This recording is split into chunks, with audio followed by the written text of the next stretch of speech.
A história real e chocante que mudou o conceito de perigo, dedicação, habilidade e comprometimento. A antiga Ordem dos Assassinos, ou o Credo. Mas talvez você conheça como Assassin's Creed. Os Cavaleiros das Cruzadas, impressionados pela ordem estabelecida por Hassan Sabbah, fundaram os Cavaleiros do Templo, os Templários, ao retornarem às suas terras. Mas esta história, eu conto em outra oportunidade. Hassan Sabbah, cujo nome também é registrado como Hassan e Sabbah, emerge como uma figura intrigante da história islâmica medieval.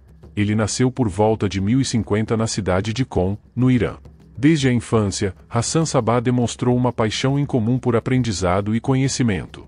Crescendo em Qom, um local historicamente associado à erudição religiosa, ele mergulhou na riqueza intelectual de sua cultura. No entanto, foi aos 17 anos que sua vida tomou um rumo decisivo. Nesse ponto crucial, Hassan Sabbah encontrou Zarad, um líder ismaelita cujos ensinamentos capturaram sua mente e coração. Sob a orientação de Zarad, Hassan Sabbah foi introduzido nos intricados ensinamentos do ismaelismo, uma seita que se diferenciava por suas interpretações distintas da sucessão profética. Esse encontro transformador moldou sua visão de mundo e despertou sua devoção à causa ismaelita. A seita, que tinha raízes na disputa pela sucessão do profeta, encontrou em Hassan Sabbah um fervoroso defensor. Conforme Hassan Sabbah absorvia os ensinamentos, sua dedicação à causa crescia, eventualmente levando-o a assumir o papel de líder da seita.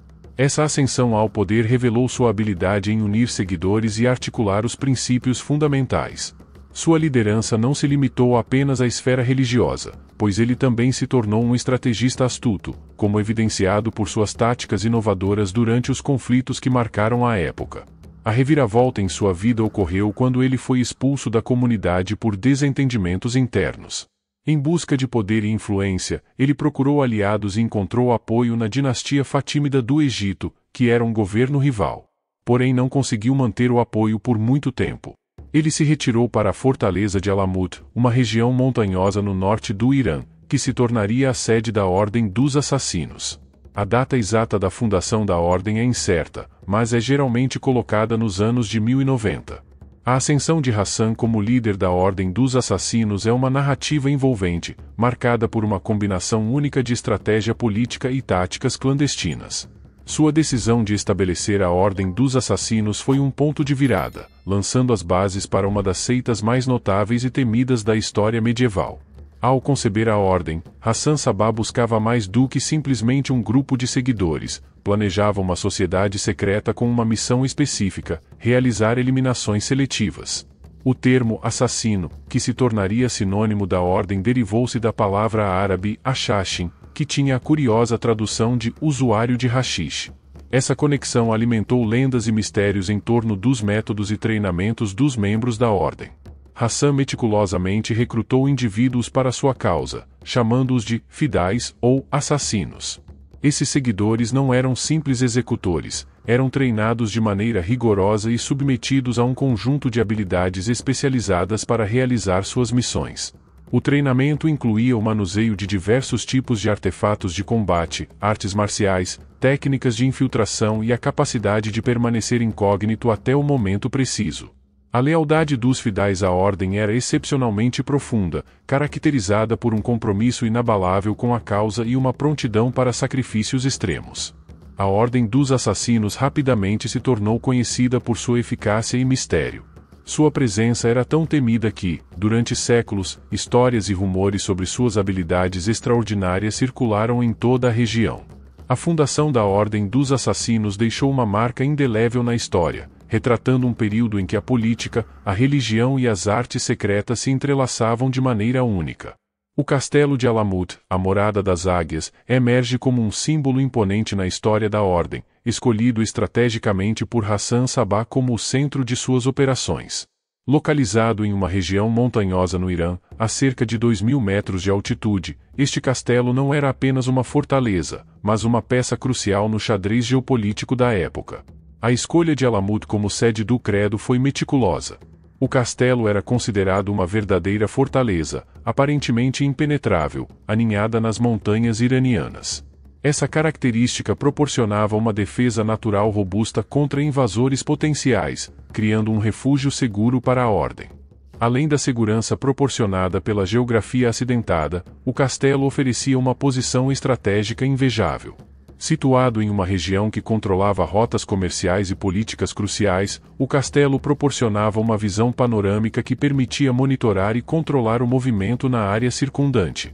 Essa vantagem estratégica não apenas garantia a segurança da ordem, mas também conferia a Hassan Sabah uma influência considerável sobre a paisagem política e econômica da região. Os assassinos treinados podiam operar a partir desse ponto elevado, aproveitando a geografia única para conduzir suas missões com eficácia, muitas vezes, surpresa. Alamut, com suas torres imponentes e muralhas impenetráveis, tornou-se um símbolo do poder e mistério da Ordem dos Assassinos. Ao longo dos anos, a lenda em torno do castelo cresceu, ecoando pelos séculos como um testemunho do engenho estratégico de Hassan Sabah e da habilidade da Ordem em manter-se em meio a um cenário complexo de intrigas políticas e conflitos. Os assassinos, sob a liderança visionária de Hassan, não apenas se destacaram por suas táticas eficientes, mas também introduziram elementos espetaculares e psicológicos em suas operações. A reputação dos assassinos não era apenas baseada na sua eficiência, mas também na habilidade de seu fundador em criar um ambiente de lealdade fanática e mistério. Uma das estratégias mais notáveis atribuídas a Hassan Sabah envolvia o uso de haxixe. Disse que ele introduziu essa substância psicoativa nas práticas dos assassinos como parte de uma técnica para influenciar e intensificar o compromisso de seus seguidores. Antes de uma missão crucial, os fidais eram supostamente submetidos ao seu consumo. Essa prática não apenas tinha implicações psicológicas, mas também acrescentava um elemento de mistério às ações dos assassinos. A influência dessa substância não apenas alterava temporariamente o estado mental, mas também era usada como um meio de criar uma atmosfera de recompensa transcendental. Após a execução bem-sucedida de uma missão, eles podiam esperar ser recompensados com a promessa de um paraíso artificial. Esta recompensa psicológica contribuía para a criação de uma lealdade fanática entre os seguidores, que viam essas missões como uma jornada para além das fronteiras da vida terrena. A busca por um paraíso artificial não apenas conferia um propósito mais profundo às missões dos assassinos, mas também moldava a mentalidade desses indivíduos, transformando-os em agentes implacáveis, prontos para sacrifícios em nome da ordem. Essa abordagem não só contribuiu para a eficácia das táticas dos fidais, mas também acrescentou uma camada de complexidade psicológica à já fascinante história da ordem. O castelo de Alamut, fortaleza impenetrável dos assassinos, tornou-se o epicentro de uma intriga política que culminaria em um cerco tenso, marcando um capítulo crucial na história da ordem.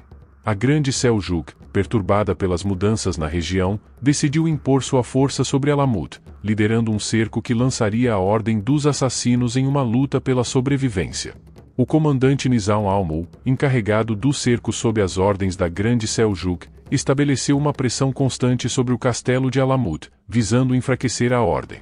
O cerco, que se estendeu por 4 meses, parecia um desafio intransponível.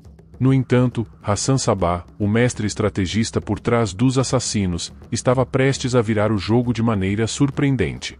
A estratégia ousada foi revelada quando um membro do credo foi enviado em uma missão audaciosa. Este habilidoso agente conseguiu infiltrar-se no acampamento inimigo e, com precisão letal, eliminou Nizam al-Mulk em sua própria tenda.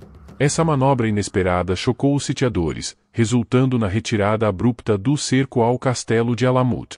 A morte de Nizam al-Mulk não apenas enfraqueceu a resolução da Grande Seljuk, mas também consolidou a reputação formidável da Ordem dos Assassinos. A mensagem era clara: a Ordem não era apenas capaz de resistir a um cerco prolongado, mas também tinha destreza para atacar seus inimigos no coração de sua própria fortaleza.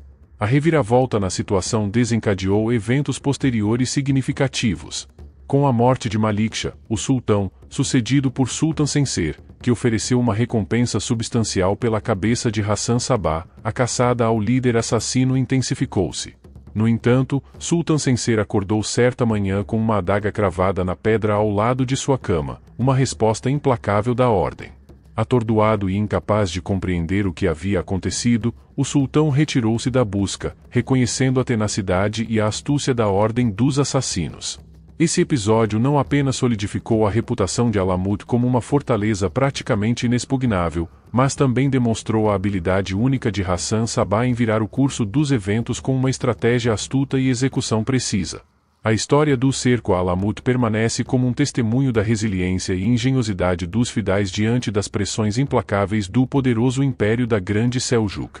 Anos depois, após a morte de Hassan Sabah em 23 de maio de 1124, a Ordem dos Assassinos enfrentou uma fase de desafios e declínio progressivo.